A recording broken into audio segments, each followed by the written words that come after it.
At alam kong kulang to lahat ng mga sinasabi ko itong video na to, pero thank you so much sa lahat sa likod ng camera. Sana naging mabuti akong katrabaho at naging magaan akong katrabaho. Pinagtitimpian ka niya dahil kapatid ka niya.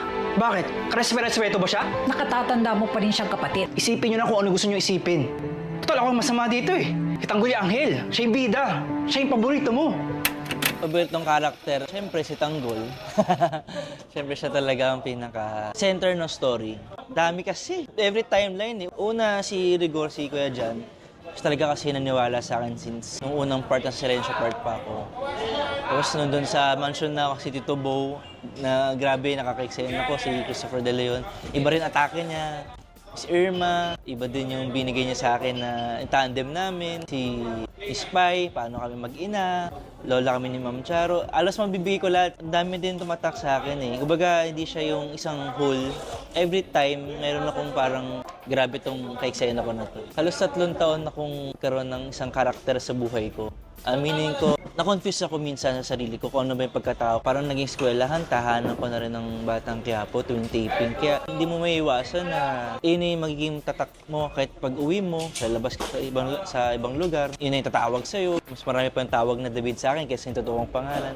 Kaya yung feeling na gano'n, hindi ko maiwasan na hindi talaga pumasok sa katawan. Kahit na mahirap kasi hindi pwede pumasok ng buong buo sa katawan ko kasi nga sobrang samang tao ni David. And siguro yung sa akin naging paraan ko lang, syempre magdasal talaga. Huwag kalimutan yung mga totoong buhay sa outside itong fictional na story na to. Yung aral doon, huwag kakalimutan yung sarili mo. And makikita rin sa show yan na huwag mo kakalimutan yung pamilya mo, saan ka lang galing, at kung ano naman yung kabutihan sa loob mo.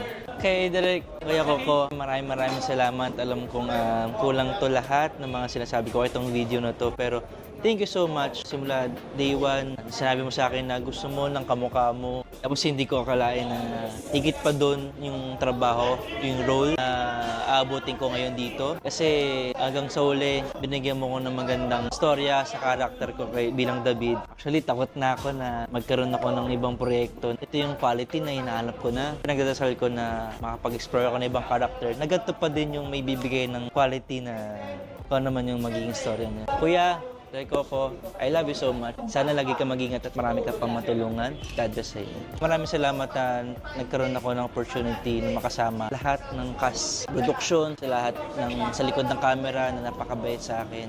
Maraming salamat. Mahal na mahal ko kayo. At sana naging mabuti akong katrabaho at naging magaan akong katrabaho.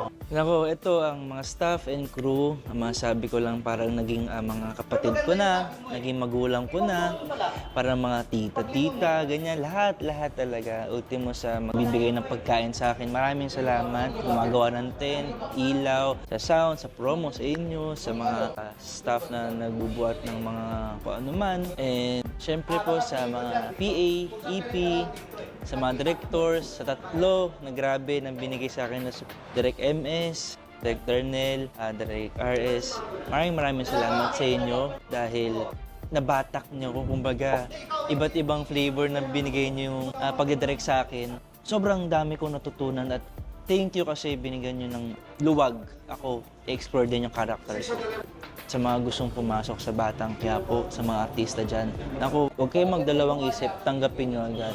Dahil napakabait at di kayo pabayaan ng mga tao sa likod ng camera dito. Sa pamilya ko sa Batang Quiapo, mag-ingat po kayo palagi. See you! Sana makatrabaho kayo ulit.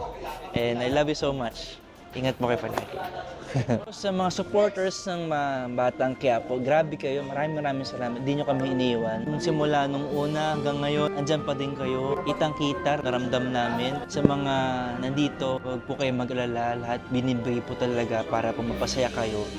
At mabigyan kayo ng magandang storya. At sa mga karakter dito, inaalay namin lahat kasi walang saysay itong mga talento namin kung wala yung mga suporta ninyo. Kaya hanggang sa dulo, sana huwag niyo po kami iwan. Huwag niyo po sila iwan. We love you po. Maraming salamat po sa lahat ng sumusuporta sa Batang Quiapo. Thank you so much.